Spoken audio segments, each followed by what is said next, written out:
Welcome back to Unit 22, Organic Chemistry. I left off by asking you to not do this one, but the next one. You should have named this alkane. How do we do this? We find the longest parent chain, so if you counted through here, you should have found that this one was the longest. How long is it? 9. And what is my prefix for 9? Nonane. Now, the reason we end it in A and E is because it's single bonds in there, and we're going to learn about double bonds here in a minute. What do I do next? I figure out what's coming off of my chain here. Well, down here I have some methyls, and up here I have ethyl. Which one comes first alphabetically? Ethyl. So I have to talk about that guy first. You might have been tempted to start over here and go 1, 2, 3, 4, 5, 6 ethyl. Well, would that be the shortest route? No. So we're going to start over here and call it 1, 2, 3, 4 ethyl nonane. Am I done? No. I also have these little guys down here, my methyls, and I have 2 of them. So I'm going to say 4 ethyl, 1, 2, 3, 4, 5, 3, 5, di, because there's 2 of them, methyl nonane. So we should have ended up with 4 ethyl, 3, 5 di, because there's 2 of them, methyl nonane. You might say, why do we say di if we say 3 and 5? I don't know. It's kind of saying the same thing twice, but it's what we do. So we ignored our di in our alphabetical order because that would have technically made the dimethyl first, and we really are just interested in that root word there. Okay, so if something's cyclic, what does that mean? That means it goes in a circle or it has a circular path. Well, carbon atoms can do this and they form rings, and we've talked a little bit about this in class, but their general formula is going to be C with some number as its subscript, and next to my H I need to multiply that number by 2. And here's some examples. Cyclopropane, well, how many carbons does a propane have? 3. Cyclobutane, how many does butane have? 4. And cyclopentane has 5. So they end up looking like this. Cyclopropane with its 3, and it's essentially a triangular shape. Butane has 4. What shape would that be? A square. And pentane has 5. What shape is that? Well, a pentagon. So these are pretty easy. You still use the same prefix, but you just put cyclo in front of it because it kind of makes a circle. So when we name these guys, you can stick that cyclo in the front, but we also have to consider if there's something coming off of it. So we have to name our substituents, and we do it the same way as before. You find the shortest route, figure out what's attached, and use that to name it. So here's an example for us.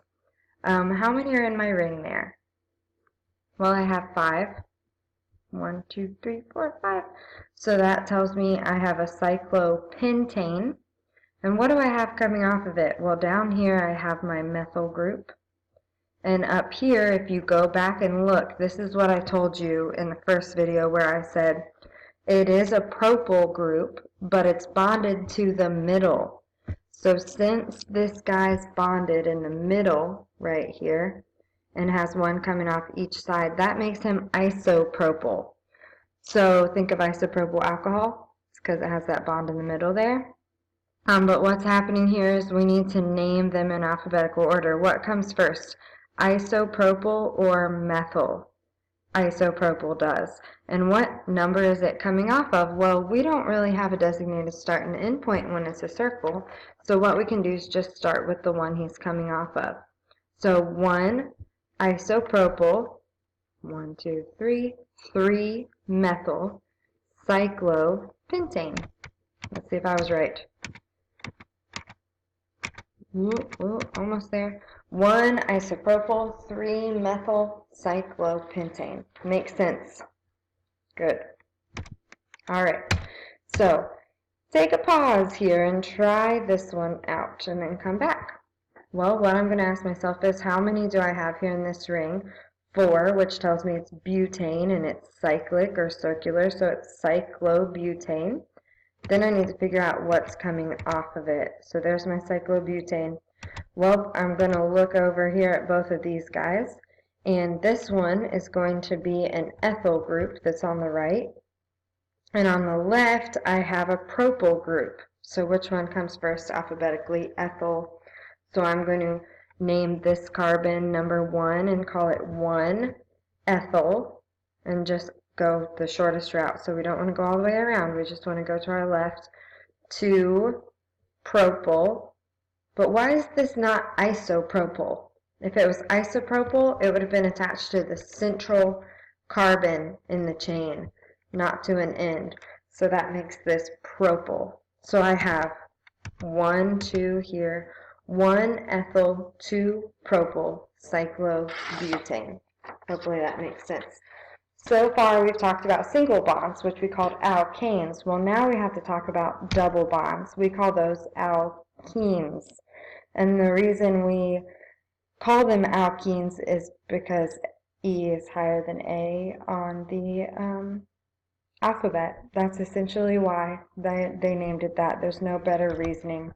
So alkenes are hydrocarbons that contain this double bond, and we use the same prefix like we used before, except our ending instead of ane is ene, and it'll have this general formula: C with a little whatever number, and you have to multiply that number times 2 to get the number of hydrogens. So here are our examples. Well, there's 2 of them, and before that was ethane. Well, now we change the ending to ethene.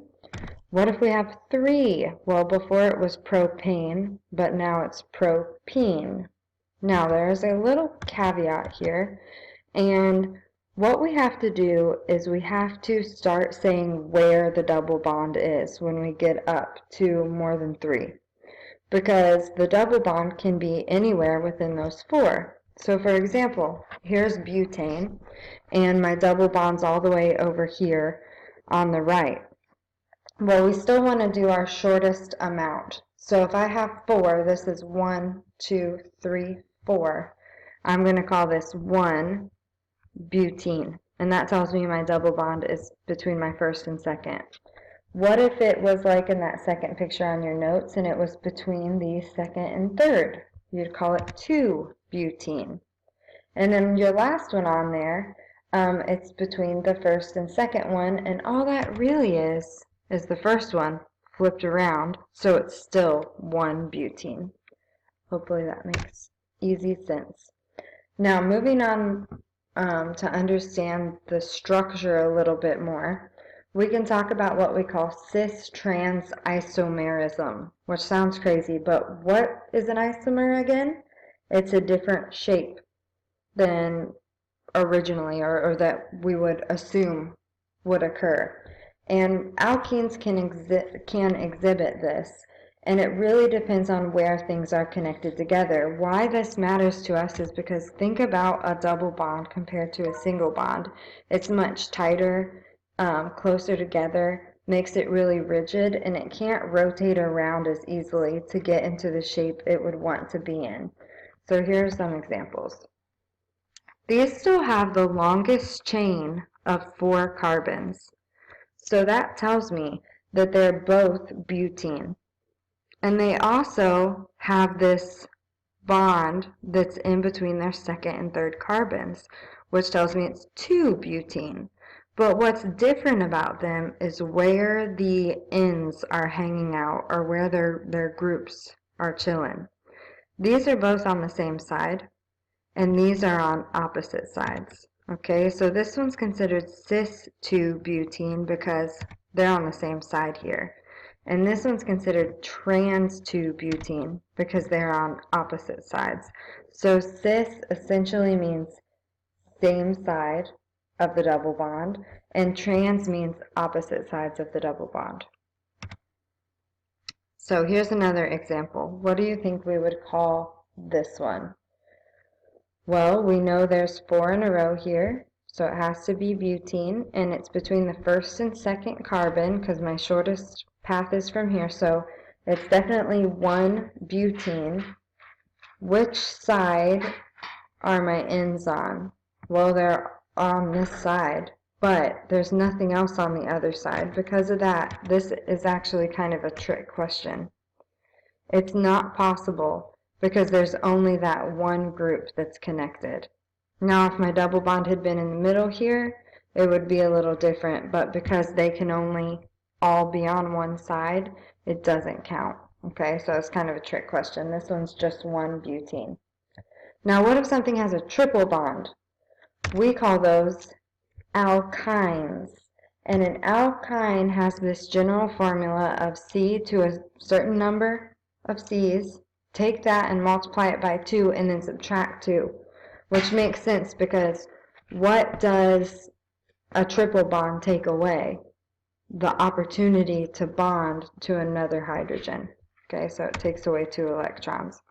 So we use the same process except we add YNE to the end.